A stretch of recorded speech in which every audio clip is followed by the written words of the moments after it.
হলো আমরা এই পর্যন্ত এই বিন্যাস সমাবেশ চ্যাপ্টারের উপর কি কি শিখছি সেটা এখানে n সংখ্যক ভিন্ন ভিন্ন এগুলো তো আমরা ক্লিয়ার ম্যাথমেটিক্স শব্দ নিয়ে কথা বললাম, কতভাবে সাজানো যায়, তারপরে বিভিন্ন আরো অঙ্ক বললাম, স্বরবর্ণ ব্যঞ্জন বর্ণ, তারপরে স্বরবর্ণগুলোকে একসাথে রেখে কিভাবে সাজানো যায়, একত্রে না রেখে কিভাবে সাজানো যায়, তারপরে প্রথমে শেষে নির্দিষ্ট অক্ষর রেখে কিভাবে সাজানো যায়, তারপরে আবার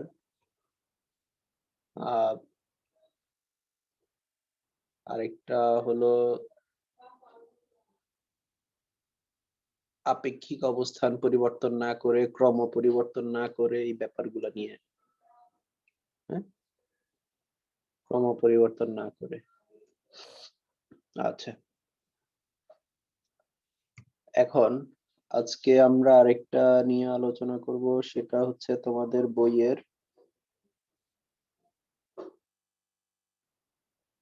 খুব সহজ 11-2 নাম্বার। 11-2 নাম্বারে আছে কি দেখো,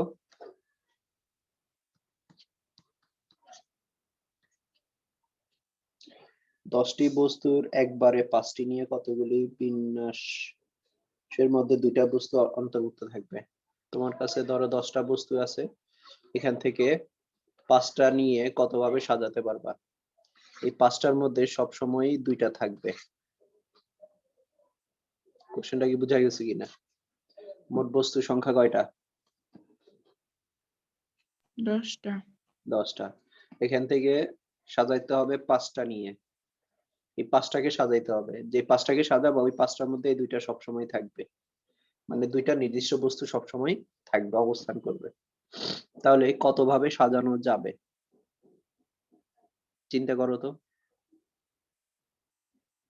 মানে দুইটা বস্তু ফিক্সড, দুইটা বস্তুর কোনো নড়চড় হবে না। তাহলে দেখো আলটিমেটলি তোমার যখন দুইটা এই 10টা বস্তু থেকে তোমাকে যখন দুইটা ফিক্সড করে দেওয়া হচ্ছে, এই দুইটা ওই 5টার মধ্যে থাকবে।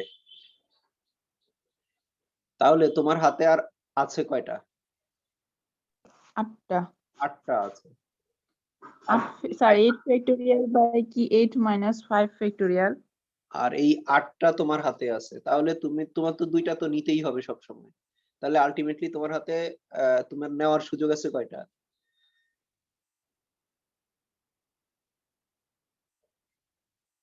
নেওয়ার সুযোগ আছে কয়টা? দেখো তোমাকে 5টা নিতে হবে, এর মধ্যে দুইটা সব সময় থাকবে। তাহলে আর সুযোগ তাহলে আর সুযোগ আছে কত? 3টা নেওয়ার সুযোগ আছে। তাহলে দেখো এখানে এই দুইটা বস্তু সর্বদা থাকবে। এরকম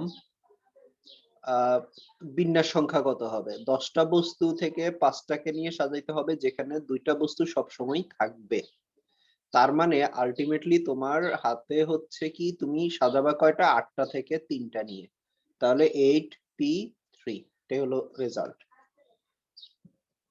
এখন এটাকে আমরা কিভাবে সাজাবো বা কিভাবে লিখবো, বা এটার ফর্মুলাটা কি হবে? অঙ্কটা তো আমরা বুঝছি, তাই না? এখন তোমাকে যদি বলা হয় যে এরকম যে নির্দিষ্ট সংখ্যক বস্তু সব সময় থাকবে, তাহলে ওই বস্তুগুলোকে কিন্তু তোমার বাদ দিয়ে বাকিটা হিসাব করতে হবে। এটাই তো আমরা বুঝলাম এখান থেকে। দুইটা আছে, দুইটা থেকে তোমার সাজাইতে হবে 5টা নিয়ে, মানে 10টা আছে, 10টা থেকে তোমার সাজাইতে হবে 5টা, এর মধ্যে দুইটা সবসময় থাকবে। তার মানে এটাকে আমরা এভাবে লিখতে পারি না, 10 - 2, এই দুইটা বাদ, p 5টা সাজাইতে হবে, এর মধ্যে দুইটা থাকবে, 5 - 2। তো আলটিমেটলি কি 8p3, ওইটাই। তো এরকম যদি নির্দিষ্ট সংখ্যক বস্তু অবস্থা মানে সবসময় থাকে বলা হয়, তাহলে সেক্ষেত্রে আমাদের সাজানোর উপায়, তোমার কাছে যদি n সংখ্যক বস্তু থাকে, সেখান থেকে তোমাকে যদি বলা হয় r সংখ্যক নিয়ে সাজানোর উপায়, r সংখ্যক নিয়ে সাজানোর উপায়, যেখানে ধরো s সংখ্যক বস্তু সর্বদা অবস্থান করবে, এর সংখ্যক বস্তু সর্বদা থাকবে। তাহলে এরকম সাজানোর উপায় কত? n minus S P R minus S, এটা হলো ফর্মুলাটা। তো আলটিমেটলি এখানে ফর্মুলা মুখস্থ করার কোনো দরকার নাই যদি তুমি অঙ্কটা বুঝে থাকো। এই যে এটা,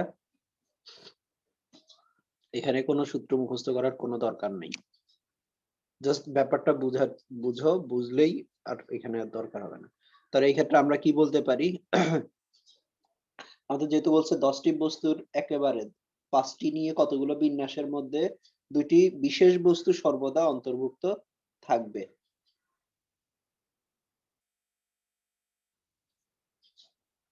অঙ্কটা কি বোঝা গেছে? জি স্যার।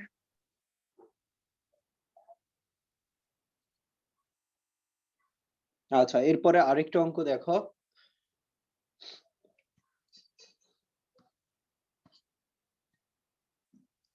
তেরো এর 1, দুইজন বিএসসি ক্লাসের ছাত্রকে পাশাপাশি না বসিয়ে 14 জন আইএসসি ক্লাসের ও 10 জন বিএসসি ক্লাসের ছাত্রকে কত রকমে একটি লাইনে সাজানো যায় তা নির্ণয় করো। খুবই ইম্পর্টেন্ট একটা প্রশ্ন, এটা এসে থাকে সৃজনশীলে। দেখো তোমার হাতে টোটাল আইএসসি ক্লাসের স্টুডেন্ট হলো 10 জন।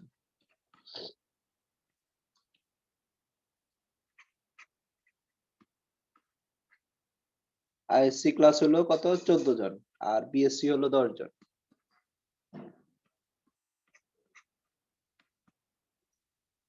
বলছে কি দুইজন বিএসসি কে পাশাপাশি রাখা যাবে না। তাহলে এরকম একটা লাইনে যদি দাঁড় করানো হয় তাহলে কত ভাবে সাজানো যাবে?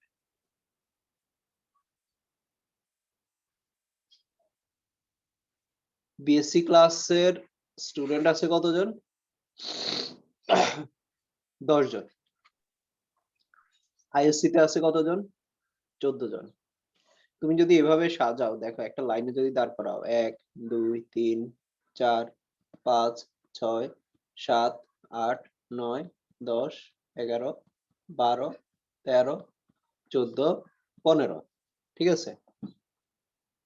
সরি 14 পর্যন্ত হবে।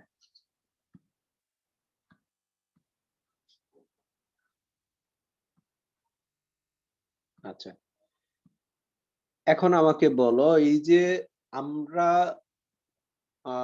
বিএসসি কে পাশাপাশি রাখতে পারবো না, তাহলে বিএসসি কে যদি পাশাপাশি না রাখতে যাই তার মানে কি দুইজন বিএসসি স্টুডেন্টের মাঝখানে কি করতে হবে?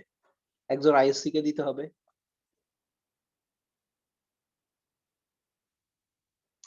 তাই না? জি স্যার। জি স্যার। দুইজন বিএসসির মাঝে একজন আইএসসি থাকবে। এখন তাহলে দেখো, আইএসসি কে যদি আমরা আগে দাঁড় করাই, আইএসসি স্টুডেন্টদেরকে যদি লাইনে দাঁড় করাই, তাহলে এই এদের মাঝখানে ফাঁকা জায়গা কয়টা? এখানে একটা, দুইটা, তিনটা, এখানে চারটা, পাঁচটা, ছয়টা, সাতটা, আটটা, নয়টা, 10টা, 11টা, 12টা, 13টা, ঠিক আছে? কয়টা ফাঁকা জায়গা আছে? 13টা ফাঁকা 13টা। জায়গা আছে। আর আমার হাতে বিএসসি স্টুডেন্ট আছে কতজন? 10 জন। 10 জন। 10 জন আছে। আবার আরেকটা ব্যাপার খেয়াল করো, আমি কিন্তু সামনের জায়গাটাও নিতে পারি। এখানে যদি আমি বিএসসি কে বসাই, সমস্যা আছে? একজনকে বসালে তো দুইজন বিএসসি তো পাশাপাশি হচ্ছে না। আবার একদম শেষেও একজনকে বসানো যায়। তাহলে আলটিমেটলি এখানে 14 জন আইএসসি ছাত্রকে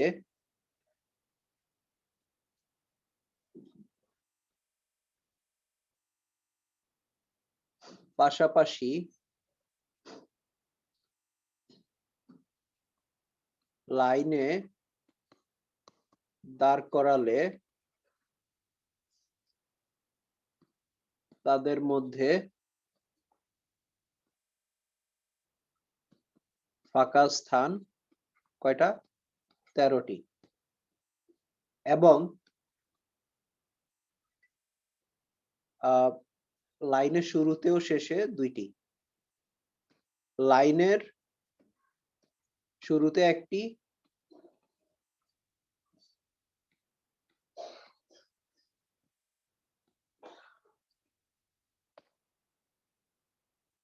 শেষে 2টি ফাঁকা স্থান। নিজের মতো করে লিখবে। তাহলে অতএব মোট ফাঁকা স্থান কয়টা?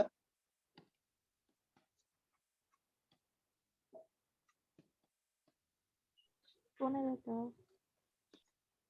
13 যোগ 2 equals to 15টি। ঠিক আছে? এই 15 জায়গায় যদি আমি একজন একজন করে আইএসসি বসাই, 15 এর মধ্যে আমার হাতে আছে 10 জন। আমার কিন্তু এখানে কিন্তু বলে নাই, আমি দেখো 15 জনের 15টা ফাঁকা জায়গার মধ্যে কিন্তু 10 জনকে বসাতে পারবো। তাহলে আমার আরো ফাঁকা জায়গা কয়টা থাকবে? 5টা, তাই না? 5টা ফাঁকা জায়গা জি থাকবে। স্যার। তো এখন আমাকে কিন্তু এটা বলে নাই যে যে জায়গাগুলো ফাঁকা থাকবে ওই ফাঁকা জায়গা যদি আমি ধরো এখানের মধ্যে তুমি বসালে, ধরো খেয়াল করো, এখানে একজন বসালে 2 3 4 5 6 7 8 9 10 জনকে বসালে পরের গুলা ফাঁকা, তাহলে এখানে কিন্তু আইএসসি এর স্টুডেন্ট কিন্তু পাশাপাশি হচ্ছে। কিন্তু এটাতে কিন্তু আমার কোনো সমস্যা নেই, কারণ আমাকে কোশ্চেনে কিন্তু বলে নাই যে আইএসসি এর স্টুডেন্টকে পাশাপাশি রাখা যাবে না, এটা কিন্তু বলে নাই, বলছে বিএসসি কে পাশাপাশি না রেখে। তাহলে আমার সমস্যা নাই, তাই না? এখন আমার হাতে আছে কয়টা? 15টা ফাঁকা জায়গা, আর বিএসসি এর স্টুডেন্ট আছে 10 জন। তাহলে এই 15টা ফাঁকা জায়গা 10 জন দিয়ে কতভাবে ফিল আপ করা যাবে? 15টি ফাঁকা স্থান 10 জন বিএসসি এর ছাত্র দ্বারা সাজানোর উপায়। কত? 15p কত? 10 না? 10 জি স্যার। আচ্ছা, এখন আরেকটা ব্যাপার দেখো, এই যে আইএসসি এর স্টুডেন্টকে যে 14 জনকে যে বসালাম, এই 14 জন আবার নিজেদের মধ্যে বিন্যস্ত হতে পারবে না? নিজেদের মধ্যে সাজতে পারবে না? 1 জি নাম্বার গেল স্যার। 3 নাম্বারে, 3 নাম্বার গেল 1 নাম্বারে, তাহলে কি একটা পেলাম? আবার 2 নাম্বার গেল 1 নাম্বারে, 1 নাম্বার গেল 2 নাম্বারে, আরেকটা পেলাম। তো এরকম কতজন? 14 জন। 14 জনই কি আইএসসি এর স্টুডেন্ট? 14 জনই কি ভিন্ন ভিন্ন না মানুষ? এক রকমের কি দুই মানুষ থাকে? নাই, তাই না? না। তাহলে 14 জনই ভিন্ন ভিন্ন মানুষ। তাহলে এই 14 জন আবার নিজেদের মধ্যে বিন্যস্ত হতে পারবে কত উপায়ে? 14 ফ্যাক্টোরিয়াল। 14 ফ্যাক্টোরিয়াল উপায়। 14 ফ্যাক্টোরিয়াল উপায়। তাহলে এখানে আমরা লিখব আবার 14 জন আইএসসি এর ছাত্র নিজেদের মধ্যে বিন্যস্ত হতে পারবে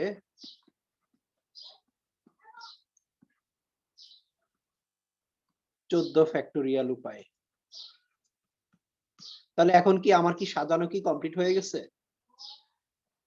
না স্যার, 10 জন বাকি আছে, ওদের মধ্যে বিন্যস্ত হবে 10 জনের না, ওই যে মধ্যে। 10 জন, তো এই যে এখানেই তো এই 15টা জায়গা 10 জনকে দিয়ে সাজাচ্ছি। হুম। এখানে তো সাজানোর ব্যাপার একবার হয়ে গেছে না? 15p10 জি স্যার। বুঝে গেছে? তাহলে এখন মোট সাজানোর উপায় কি হবে? এটা আর এটা কি গুণ করব, তাই না? কারণ এটা হলো একটা অংশ, এটা হলো আরেকটা অংশ না? জি স্যার। তাহলে মোট সাজানোর উপায় হবে কত? অর্থাৎ 2 জন পিএসসির ক্লাসের ছাত্রকে পাশাপাশি না বসিয়ে মোট সাজানোর উপায়।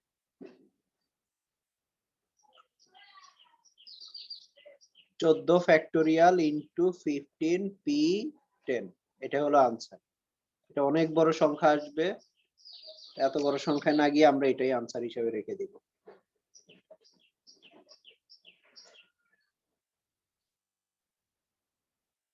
ক্লিয়ার কিনা অঙ্কটা?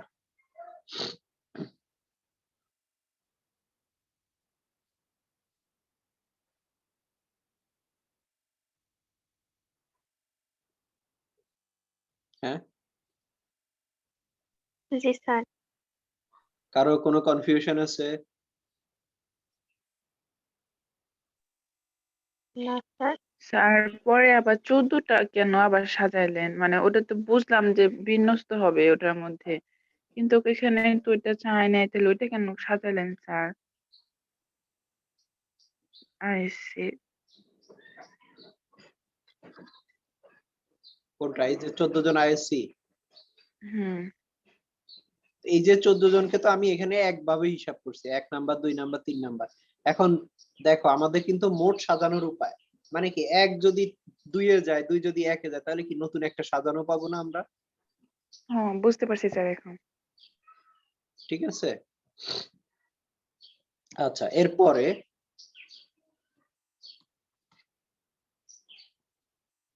13 2 নাম্বার, এটা সৃজনশীলে আসছিল। 13 এর 2, এখানে বলো কি একটি ক্লাবের কার্যনির্বাহী কমিটির সদস্য 21 জন। কার্যনির্বাহীর সদস্য হলো 21 জন, যার মধ্যে 8 জন মহিলা 13 জন পুরুষ। এর মধ্যে হলো কি 8 জন মহিলা আর হলো 13 জন পুরুষ। 13 জন। কার্যনির্বাহী কমিটি হতে 2 জন পুরুষ বাদ দিয়ে অবশিষ্ট সদস্যবৃন্দকে এক সারিতে কতভাবে সাজানো যাবে যাতে 2 জন মহিলা সদস্য একত্রে না থাকে? একত্রে থাকলে কি ঝগড়া করবে?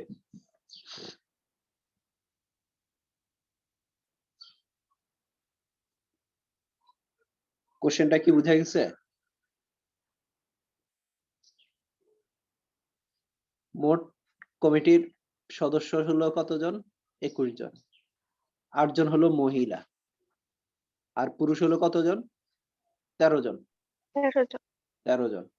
তো এখানে বলছে 2 জন পুরুষকে বাদ দিলে, 2 জনকে যদি বাদ দাও, তাহলে 13 থেকে 2 জনকে বাদ দিলে কতজন থাকে? এই 11 জন। 11। 11 জন পুরুষ। তাহলে তুমি সাজাবা হলো কি 11 জন পুরুষকে আর 8 জন মহিলাকে। এখন শর্ত কি? মহিলা 2 জন একসাথে থাকবে না। তাহলে কি করব আমরা? আগের অঙ্কই, সেম অঙ্ক। 1, এখানে কি হবে? 1 2 3 4 5 6 7 8 9 10 11, 11 জন পুরুষ। তাহলে ফাঁকা জায়গা কয়টা? 1 2 3 4 5 6 7 8 9 10, আর সামনে একটা পেছনে একটা, কয়টা? 12টা। 12টা ফাঁকা জায়গা। তাহলে এই 12টার জায়গার মধ্যে কতজনকে বসাবা? মহিলা 8 জনকে। তাহলে উপায় কি? 12 P8। আবার এই যে 11 জন পুরুষ আছে, এরা আবার নিজেদের মধ্যে বিন্যস্ত হবে কত উপায়ে? 11 ফ্যাক্টোরিয়াল উপায়ে। এটাই হলো আনসার। আগেরটার মতোই লিখবা, সেম অঙ্ক। ঠিক আছে? জি স্যার। আচ্ছা, তারপরে একই টাইপের আরেকটা অঙ্ক, এটা এখন আমাকে বলবা। 14-3, 2 জন কলা বিভাগের ছাত্রকে একত্রে না বসিয়ে, কলা বিভাগ মানে কি? মানবিক, বুঝছো? মানবিক বিভাগ। তাহলে কলা বিভাগের 2 জনকে একত্রে বসানো যাবে না। 5 জন বিজ্ঞান, 5 জন কলা বিভাগের ছাত্র কত রকমে গোল টেবিলে পাশে আসন করে নিতে পারবে? গোল টেবিলের পাশে আসন করে নিতে পারবে। তাহলে কলার আছে কতজন? 5 জন। আর বিজ্ঞানের আছে হলো 5 জন। একটা গোল টেবিল।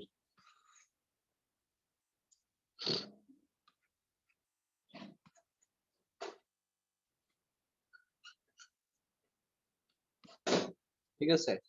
একটা গোল টেবিল। তো বলছে কি একটা গোল টেবিলের পাশে আসন নিতে পারবে কত রকমের, এর মধ্যে হলো কি কলা বিভাগের দুইজন একসাথে বসতে পারবে না। কলা বিভাগের দুইজন একসাথে বসতে পারবে না। বলো তো কিভাবে করবে?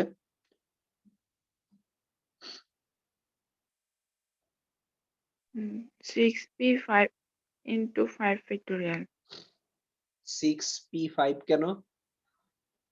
ওই যে ওদের ওই যে মানে কলা বিভাগের দুজন তো একসাথে বুঝতে পারবে না, তাহলে হচ্ছে বিজ্ঞান বিভাগের মাঝখানে 4টা ফাঁকা থাকে আর দুই সাইডে 2টা, তাহলে হচ্ছে এটা 6টা। তো লাইন না, এটা তো গোল টেবিলের কথা বলছে। দেখো এই যে ও কয়টা ফাঁকা জায়গা দেখো,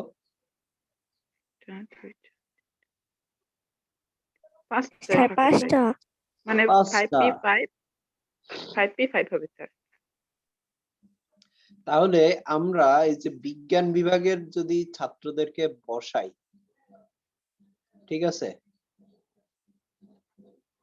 বসালে আমরা ফাঁকা জায়গা পাচ্ছি 1টা 2টা 3টা 4টা 5টা।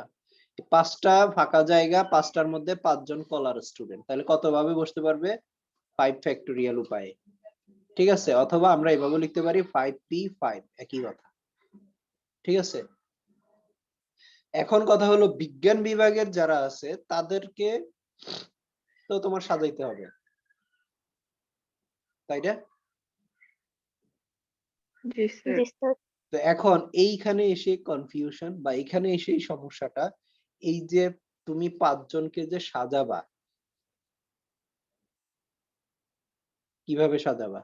এখানে কিন্তু তুমি কার সাপেক্ষে সাজাবা সেটা কিন্তু তোমাকে হিসেবে একজনকে ফিক্সড রাখতে হবে। তো একজনকে যদি ফিক্সড রাখো তাহলে তোমার হাতে আছে কতজন? 4 জন। এই 4 জনকে তখন তুমি সাজাতে পারবা। কারণ কি এখন এখানে যদি তুমি একজনকে যদি ফিক্সড না রাখো, এটা যেহেতু গোল টেবিল, তুমি কাকে ধরে তুমি বাকিদেরকে কার সাপেক্ষে বাকিদেরকে হিসাব করতেছো সাজাচ্ছ সেটা কিন্তু তুমি বুঝতে পারবা না। ব্যাপারটা কি মাথায় ঢুকছে কিনা? এখানেই তোমার কনফিউশনটা তৈরি হয় যে কেন একজনকে ফিক্সড রেখে বাকিদেরকে সাজাইতে হবে।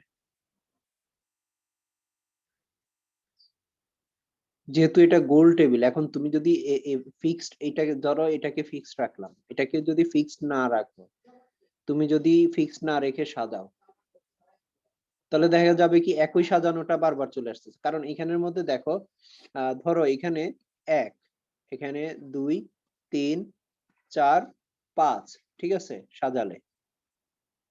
এখন পরের বার তুমি আবার সাজালে, এমন ভাবে সাজালে যে এখানে আসলো কি 1, হ্যাঁ, এখানে আসলো 2, এখানে আসলো 3, এখানে আসলো 4, এখানে আসলো 5।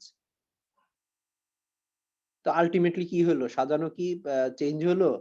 দেখো 1 এর সাথে কিন্তু 2, 2 এর সাথে 3, 3 এর সাথে 4, 4 এর সাথে 5। এখানেও আগেরটা কি ছিল? 1, 2, 3, 4, 5। তো এখন যদি লোকদেরকে তুমি যদি দাঁড় করাও, হ্যাঁ, 1, 2, 3, 4, 5, 1 এর পরে 2, 2 এর পরে 3, 3 এর পরে 4, আলটিমেটলি তো একই সার্কেল চলে আসতেছে না? জি স্যার। মাথায় কি ঢুকছে? জি স্যার। তাহলে এই ক্ষেত্রে হচ্ছে গোল টেবিলে যখন তুমি সাজাবা তখন তোমার একজনকে নির্দিষ্ট করে রেখে তারপরে বাকিদেরকে তোমার সাজাইতে হবে। তাহলে একজনকে যদি তুমি নির্দিষ্ট করো তাহলে তোমার হাতে আর আছে কতজন? 4 জন। তাহলে এই 4 জনকে তুমি সাজাতে পারবা কত উপায়ে? 4 ফ্যাক্টোরিয়াল উপায়ে। তার মানে মোট সাজানোর উপায় হচ্ছে 5 ফ্যাক্টোরিয়াল ইনটু 4 ফ্যাক্টোরিয়াল। এটার রেজাল্ট হলো এটা।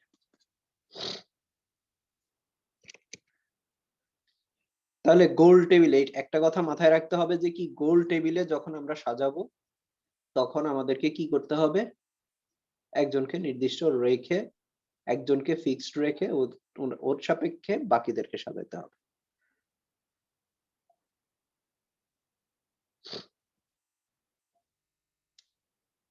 এখানে আরেকটা ব্যাপার এটার সাথে চলে আসে, যখন তুমি বামাবর্ত ডানাবর্ত,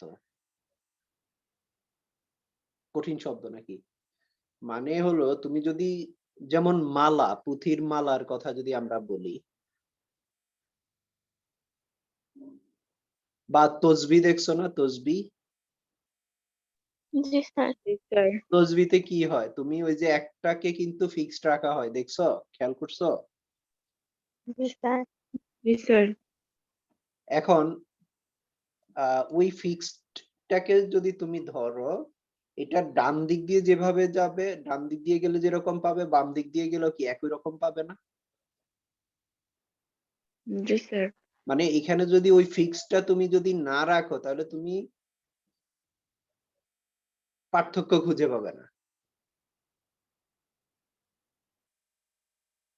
তো এইরকম যদি পুঁথির মালা বা ইয়ে হয়, যে বা যে কোনো সাজানো যদি ডানাবর্ত বামাবর্ত, মানে ডান দিক দিয়ে গেল বা বাম দিক দিয়ে গেল, যদি একই রকম হয়, সেই ক্ষেত্রে সাজানোর সংখ্যা কিন্তু অর্ধেক হয়ে যায়। সেই ক্ষেত্রে সাজানোর সংখ্যা অর্ধেক হয়ে যায়। যেমন দেখো, আহ এই 14 এরই 4 নাম্বার দেখো বইয়ের মধ্যে, 14 এর 4, এটা একটু বোঝার ব্যাপার আছে এখানে। 12টি বিভিন্ন ধরনের মুক্তাকে একটি ব্যান্ডে লাগিয়ে কত রকমের হার তৈরি করা যাবে। এখন হার তৈরি করতে গেলে এখানের মধ্যে কি হবে? হ্যাঁ, হার যদি তৈরি করতে যাই আমরা, হ্যাঁ, একটা তাহলে বৃত্ত হবে।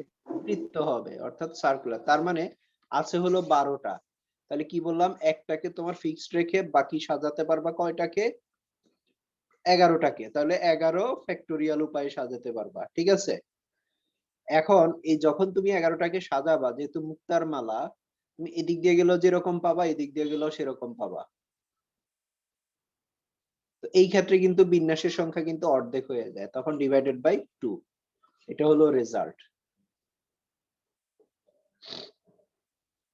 মাথায় কি ঢুকছে কিনা? 12টি বিভিন্ন ধরনের মুক্তা একটি ব্যান্ডে লাগিয়ে কত রকমের একটা হার তৈরি করা যাবে। মুক্তার মালার ক্ষেত্রে সোজা কথা, মুক্তার মালার ক্ষেত্রে কি করতে হবে, যদি হার তৈরি করো গোল করে সাজিয়ে, তখন কি হবে, বিন্যাস সংখ্যা অর্ধেক হয়ে যায়। কারণ ডান দিকে গেলে, শুধু মুক্তার মালা না, যদি তুমি ডান দিক দিয়ে গেলে একরকম, বাম দিক দিয়ে গেলেও একই রকম পাও, ঠিক আছে, একই হার পাও। একই হার যদি পাওয়া যায়, একই মালা যদি পাওয়া যায়, সেক্ষেত্রে বিন্যাস সংখ্যা হবে অর্ধেক, অর্থাৎ যত পাবা তার আর ডিভাইড। আগেরটাতে তাহলে অর্ধেক করলেন না কেন? আগেরটাতে অর্ধেক করলেন না কেন? আগেরটাতে বলতে ওই যে কলা গোল বিভাগ, টেবিল। বিজ্ঞান বিভাগ, হ্যাঁ। না এইখানে তো তুমি ইয়েতে কলা বিভাগ, বিজ্ঞান বিভাগ, কলা বিভাগে তো তুমি ডান দিক দিয়ে গেলে একরকম পাবা, বাম দিক দিয়ে গেলে আরেক রকম পাবা না?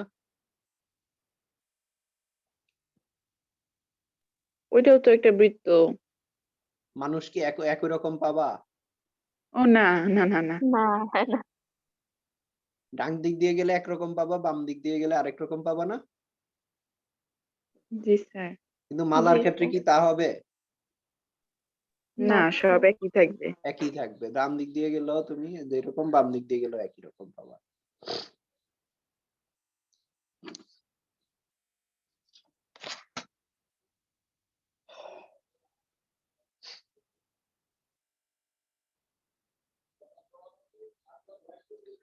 আচ্ছা, এরপরে আসো আরেকটা অঙ্ক, অর্থপূর্ণ জোড় সংখ্যা, অর্থপূর্ণ বিজোড় সংখ্যা। এটা হলো তোমাদের বইয়ের 15 এর 8 নাম্বার। প্রত্যেক অঙ্ককে প্রত্যেক সংখ্যায়, ব্যাপারটা খেয়াল করো, প্রত্যেক অঙ্ককে প্রত্যেক সংখ্যায় একবার মাত্র ব্যবহার করে 6, 5, 2, 3, 0 অঙ্কগুলি দ্বারা 5 অঙ্কের কতগুলি অর্থপূর্ণ বিজোড় সংখ্যা গঠন করা যাবে? বিজোড় 5 অঙ্কের বিজোড় বিজোড় সংখ্যা। এখন খেয়াল করো আমাদের বিজোড় সংখ্যাটা অঙ্কটা বুঝো, এটা কিন্তু নিজেরা করবা। আমি জাস্ট অঙ্কটা বুঝাই দেই। 5 অঙ্কের সংখ্যাটা হবে কি? 5 অঙ্কের, ব্যাপারটা খেয়াল করো। তাহলে 1 2 3 4 5 5 অঙ্কের, হ্যাঁ, বিজোড় সংখ্যা হতে হবে। সংখ্যাটা কি? বিজোড়। তাহলে বিজোড় সংখ্যা হতে হলে কি হতে হবে? শেষের ডিজিট কি? 5 বিজোড় 5 অথবা কি 3, 3 3 3 হতে হবে। এটাই হলো। তাহলে তুমি দেখো তোমার হাতে অপশন কি? 1 নাম্বার। এখন যদি তুমি শেষের অঙ্ক 5 রাখো, রেখে কয়টা সংখ্যা গঠন করতে পারবে? 4টা4টা হ্যাঁ, 4টা বিজোড় সংখ্যা হবে কয়টা? তাহলে এইখানে যদি 5 কে ফিক্সড রাখো তাহলে বাকি আছে কয়টা? 1 2 3 4টা না? 4টা 4টাকে কত ভাবে সাজাবে? 4 ফ্যাক্টোরিয়াল উপায়ে। 4 ফ্যাক্টোরিয়াল 4 ফ্যাক্টোরিয়াল উপায়ে। এখন এখানে কি সবগুলা কি 5 অঙ্কের হবে? না কেন হবে না? তুমি যখন বাকি অঙ্কগুলাকে সাজাবা কতগুলাতে তুমি পাবা হলো কি শুরুতে 0 হ্যাঁ পাবা না? জি স্যার তাহলে এখন শুরুতে 0 আর শেষে 5 এরকম কয়টা থাকবে? কয়টা পাবে?